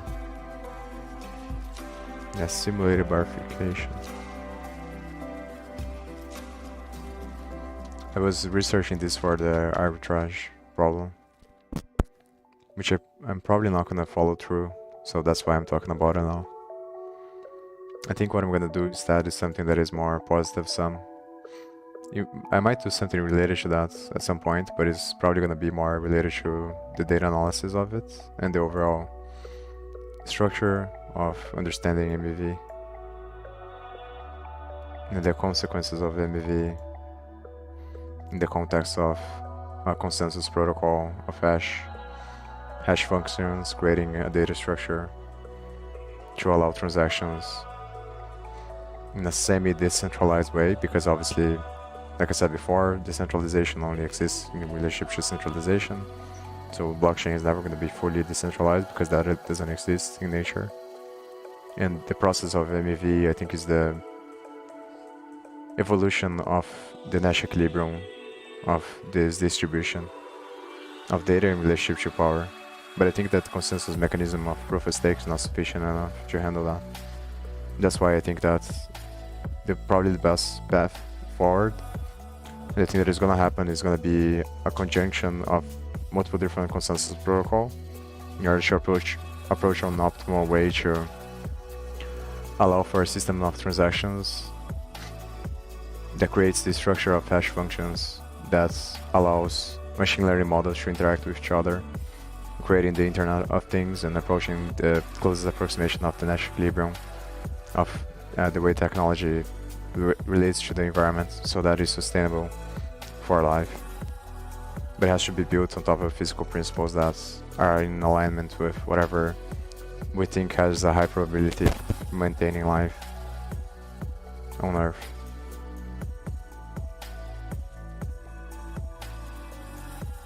And obviously this is related to MEV because the whole process of MEV is this movement of centralization and decentralization by the agents of the system trying to gain more power and control over the system. And that's why I think that proof of stake is not sufficient, because it's built on top of the market dynamics, and the global market dynamics is always going to be shifted towards a Pareto distribution or an exponential distribution, because the regulation forces are not strong enough. We don't have enough coordination to regulate the movement. So that's why I think that MEV is the destructive force of the blockchain from a proof of stake paradigm. I think the game theory doesn't work. but I might be wrong, obviously. But I think that it's probably is the case that you can create other consensus protocols that allow you to reach Nash equilibrium of MEV if the mechanisms of the consensus protocol are not based only on market dynamics. They have some form of regulation built on top of them that doesn't need to be, that can be automated in the same way that innovation is. Like, that's the difference between politics and economics. Economics is scalable because it's a system that you can deploy anywhere and you don't need to know all the variables. It computes in real time based on supply and demand, and then it creates innovation on top of based on that. But regulations is reactionary because you need to know the variables in order to be able to regulate. But I think that might be a way to create a consensus mechanism that doesn't need you for... It can scale in the same way that the market economy scales. And I think that it's probably going to be done through machine learning models playing poker against each other, because that's what poker is. Like, what matters is the frequency of exploitation and the accuracy of the data in relation to the geometry of the environment, because that's what creates the Nash equilibrium. You only achieve Nash equilibrium if you force people to do that and they respond accordingly. That's what Nash equilibrium is, I think, is the exploitation of one agent trying to exploit the other one, and then through the iterations, through the frequency of movement between them, you arrive at the optimal frequency, which is a geometrical pattern in relationship to space-time, which is the environment, the rule sets of the game that you're playing. That's why I think the consensus mechanisms have to be aligned with the laws of physics, which is the highest form of truth we have in relationship to whatever we are right now. So, and through that, through the rule space, which is the physics, you have the consensus mechanism. And then through that consensus mechanism, you have a space where machine learning models can play poker against each other to arrive at a relativistic Nash equilibrium, which would be more balanced than the market economy, I think, which is the proof of stake model. Yeah, this is the stuff about from the D-wave about qubits and the Ising model. And this is why it's hard to understand, because they're obviously the design of the whole system. Everything is integrated, so it becomes hard to know or to think about how to use it. You have the class of Ising, and then there's the formulation of the problem. Uses the Hamiltonian here. I don't remember what the I stands for. Magnetic field effect vector. The H. I have the spins. I remember that it uses a matrix, and then it uses an adjacency matrix, and then computes the variations of it based on these qubits, following this theorem here. Don't you see? This is who you were meant to be. This is you. No more hiding.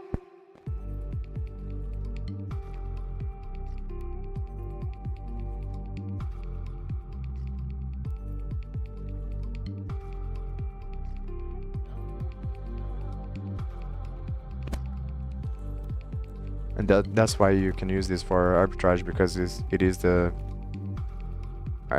money is just a physics, like it's the same thing essentially, obviously. So arbitrage is the flow of energy in the system, like it's the update of the collective consciousness in relationship to the environment. There's delay because they're different in distribution of densities in the environment, and the geometry of the environment is different. That creates the opportunity for arbitrage because of the delay of the flow of information in the network of the collective consciousness. And that flow of information is arbitrage. So that's the function of arbitrage, and that's why you can formulate it as a quantum mechanics problem, I think, through the Ising model. Because you're essentially doing the same thing, you're calculating the most efficient path of energy using this law or this theorem of quantum mechanics. Obviously, it's very hard to do because the problem is formulating on the like with the computer, formulating the programming.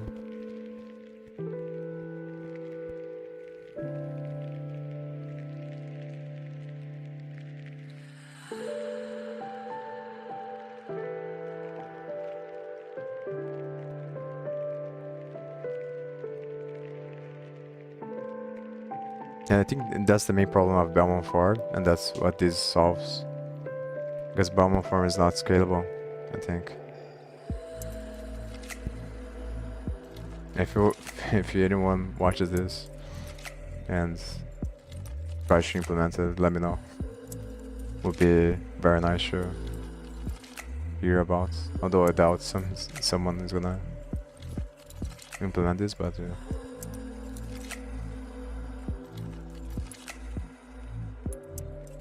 I think there are probably people implementing this somewhere, making a lot of money.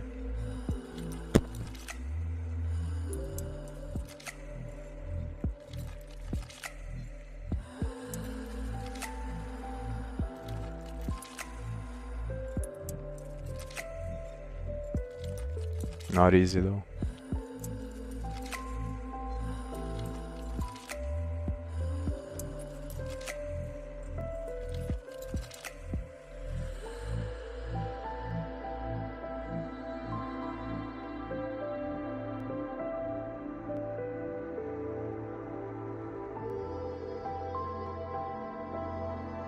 And it's actually getting late here. So I think I'm gonna have to stop now. I wanna keep going, but because it's late, I think I'm gonna remove this one because I didn't find any information. I'm gonna finish this article and then I'm gonna stop. Or maybe not, because I have to study this. Yeah, this is the Tomita, which is this one.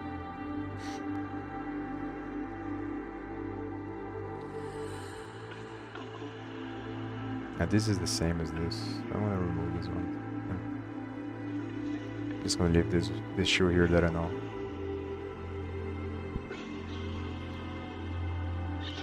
UG is the graph representing adjacency, R is the current clique.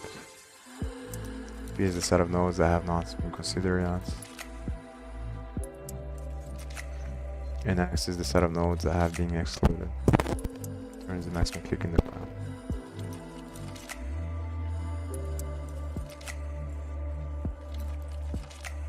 So if there is no excluded or part of the set, E would R, which is the current clique. I think I understand this part. It's probably gonna call recursively, so this is the baseline, I think. So this is after you finish everything, then you return the current clique, which is the answer. I assume that's what's happening here.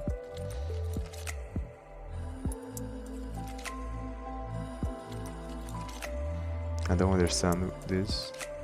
Oh, this is from Python. It's max, the max function.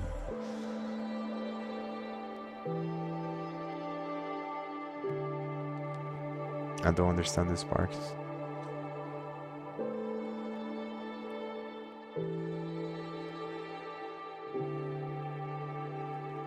Because if it makes... Oh no, pivot is none.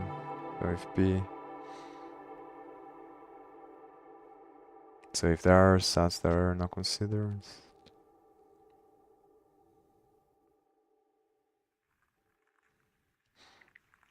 And this is a binary shift.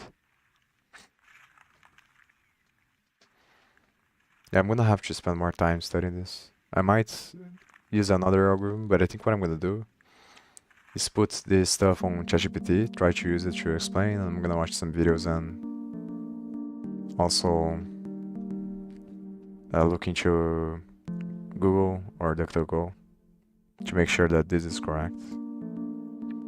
So it's gonna take a lot of time, so I'm not gonna do this now. I think I'm gonna do it. I think if it takes 2 days, whatever, for completing. Like I said, it's more important to focus on quality, I think. So it's probably gonna take me 2 days to finish this. 9. Okay, 9. And where is this called here? Oh no, this is the function, and then it returns the meter, passing this stuff here. Because it wants the maximum clicks.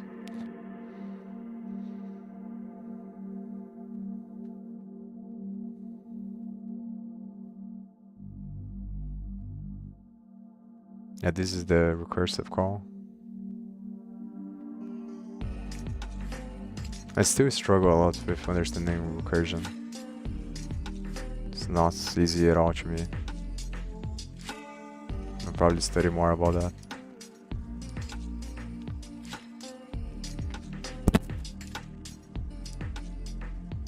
I think a very cool thing to do is probably to go back and do the script visualization for this, now that I have more experience. Because I can read the Python documentation to see, I should capture the stack frame. I can put this script on a stack frame. I think I'm gonna do that. To study recursion. This is gonna help me a lot.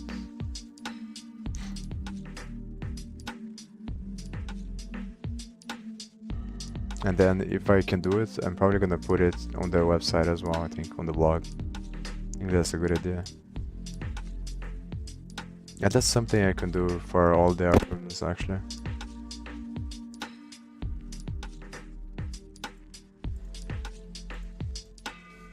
My only concern is that it might make the site slower. I also have to improve some of the parts of the site because I saw that the metrics are not very good. So the concern I have with putting this visualization stuff is that it's gonna lower lower the speed of the site, which is gonna affect everything. Might be a problem, so I might do that stuff later.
And maybe I could create another file and then create a link for each one with the visualization. I think that's a very good idea. I don't remember really well though how,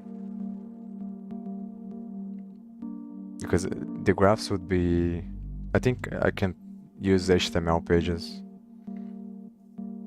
I wouldn't combine the code for creating the graphs on the project, I think. I can create the graphs using the script visualization project and then putting the HTML files on the thing. But then I have to search how to render them. Which shouldn't be hard to do, I think.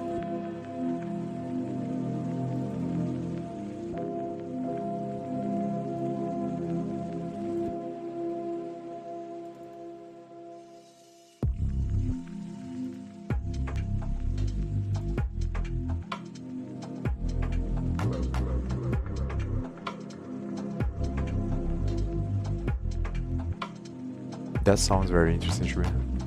I think I'm gonna leave this for later though. I'm gonna do for some of them probably.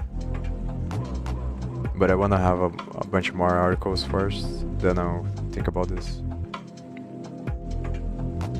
Might be a good idea to do articles related to this, because that way I study that as I do the articles. So do articles about the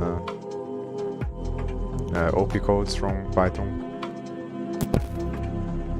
and the source code and things like that. Yeah, man. I'm not gonna do this now. Maybe later.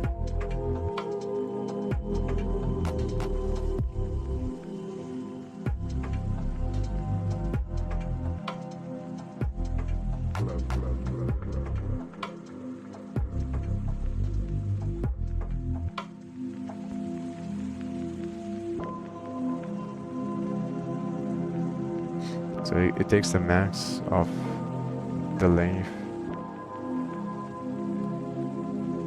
of this, which is the subset of nodes they're not considered yet, they're not visited yet. Takes the length. What does the shift do?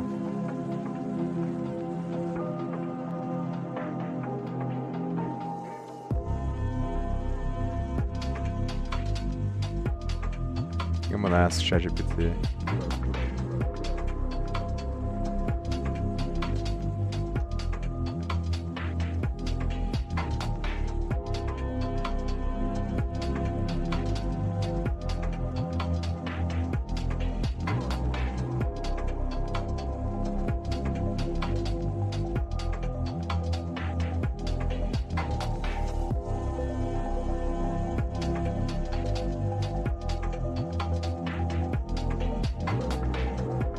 Bitwise AND operator.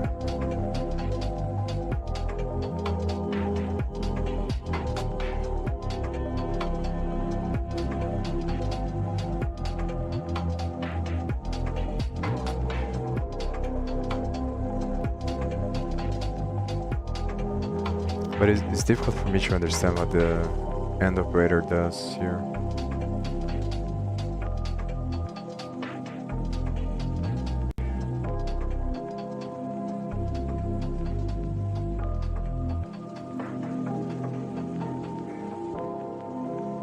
Because G is gonna be this value here, Gx. And P is the ones that are not visited yet.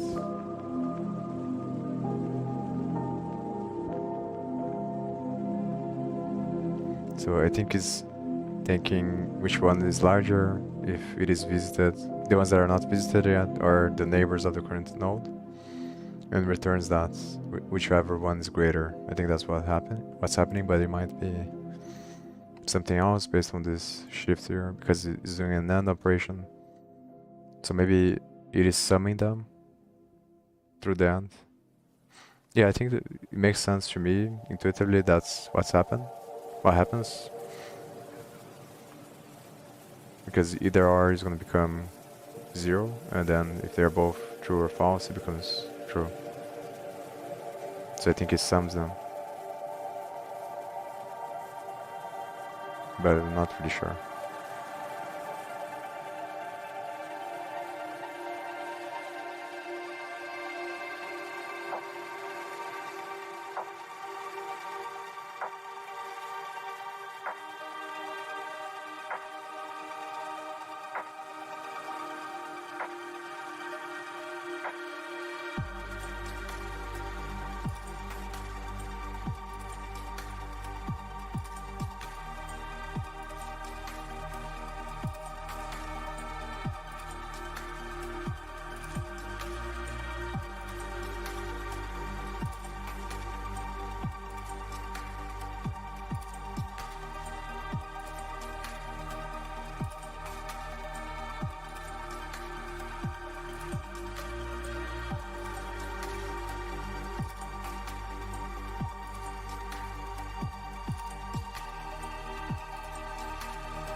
Intersection. So it's not really a sum. It makes more sense actually. It's the one that is common among them. So it's finding among the ones that were not visited. I think I understand now. So because you have the sets of nodes that are unvisited, it wants to know which ones of the neighbors of the current one were not visited. And then it gets the maximum amount, I think.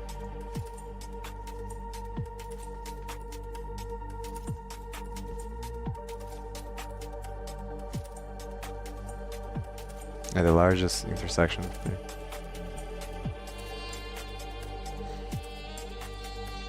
I think it makes sense.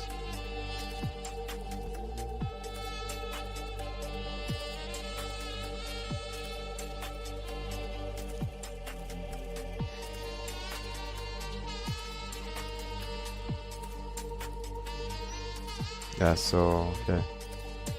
No,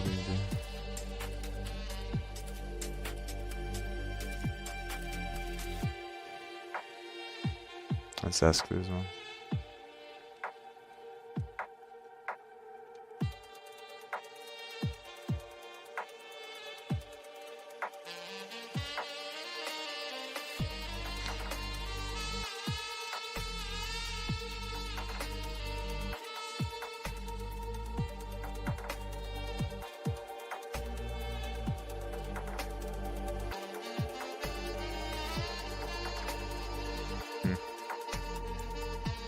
ChatGPT is pretty fucking crazy.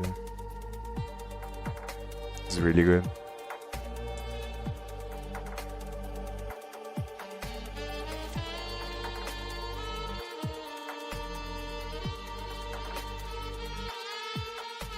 And it makes a lot of sense. I think this is correct. It's looping over the neighbors that are not.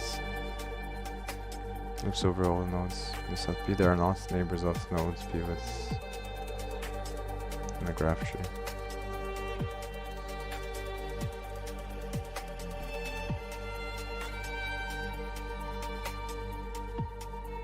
There are not neighbors of the node pivots.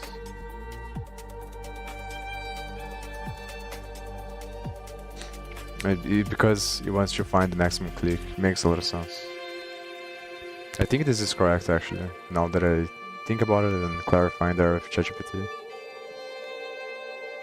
The first finds the union of the ones that weren't visited with the current neighbors of the graph. Gets the intersection as the pivots. Then with that intersection, it subtracts that from the ones that are unvisited. And then loops over that. And then calls it recursively. This part is harder to understand.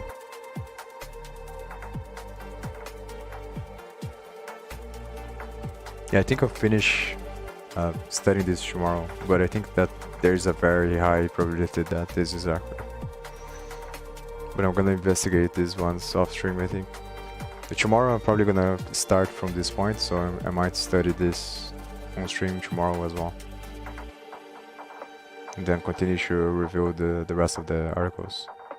And if I don't come back tomorrow, then I'm probably gonna do this stuff off stream, a lot of them, and then continue doing the articles and the research for the articles. Or actually I'm gonna do probably write the articles off stream and then do this reviewing process on stream. So I see you soon.